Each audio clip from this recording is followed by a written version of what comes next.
What if the thing you've been chasing your whole life, comfort, safety, an easy path, is actually the thing standing between you and everything God has for you? Stay with me, because by the end of this video, you're going to look at your own life differently.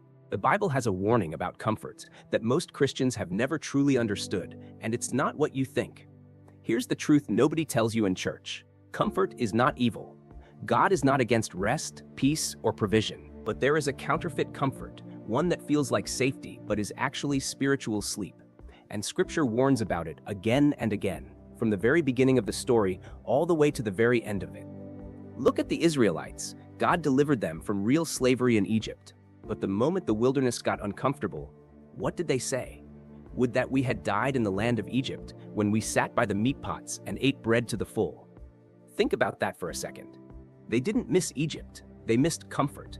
They were willing to trade their freedom, their promise, their entire future for a full stomach and a familiar chain. That's the warning hidden in plain sight. Comfort doesn't announce itself as danger.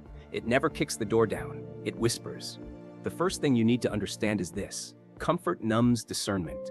In Revelation 3:17, Jesus speaks to the church at Laodicea, a wealthy, comfortable, self-sufficient city, and says, "You say, 'I am rich, I have prospered, and I need nothing,' not knowing that you are wretched, pitiable, poor, blind, and naked." Read that again. They didn't feel poor, they felt fine. That's the danger.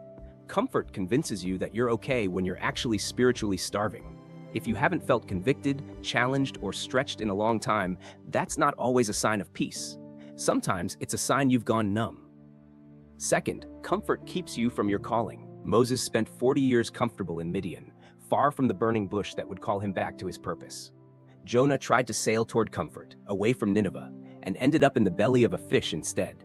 Every single time Scripture shows someone running from what God asked of them, they are not running toward danger. They are running toward comfort.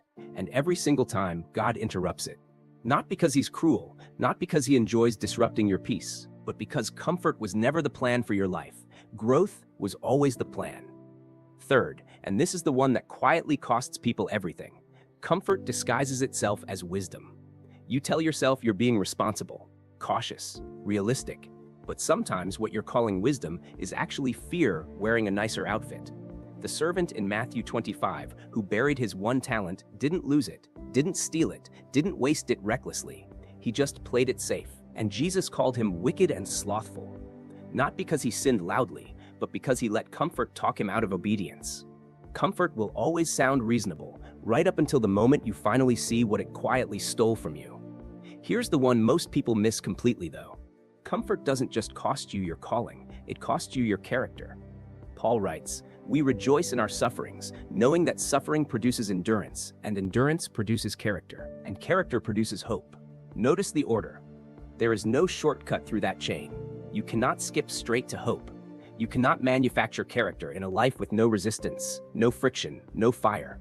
Every person in Scripture that God used mightily, Joseph, David, Ruth, Paul, was forged, not cushioned. Their comfort was interrupted so their character could be built. So ask yourself honestly, if your life has been too comfortable to grow you, is that really a blessing? Or is it the very thing quietly keeping you from becoming who you were made to be? But here's what makes this good news, and not condemnation. God isn't asking you to go chase suffering for its own sake. He's not calling you to misery. He's asking you to stop worshiping comfort as if it were safety. There is a real difference between resting in God's peace and hiding inside your own safety. Real peace can exist right in the middle of hard things. "Peace I leave with you, my peace I give to you. Let not your hearts be troubled, neither let them be afraid," Jesus said, and he said it right before walking toward the cross. That is not the peace of an easy life. That is the peace of a fully surrendered one.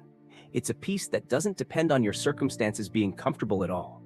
So here's what to actually do with this. Look honestly at your own life this week. Where have you been calling something wisdom when it's really just fear? Where have you gone quiet, played small, or said no, not because God told you to, but because it was simply easier that way?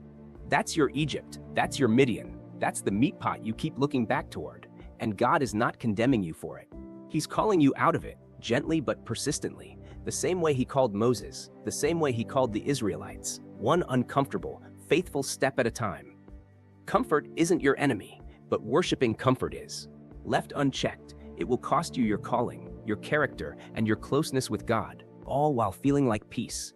If this spoke to something real in you today, comment "not comfortable" called below so I know it actually reached you. Subscribe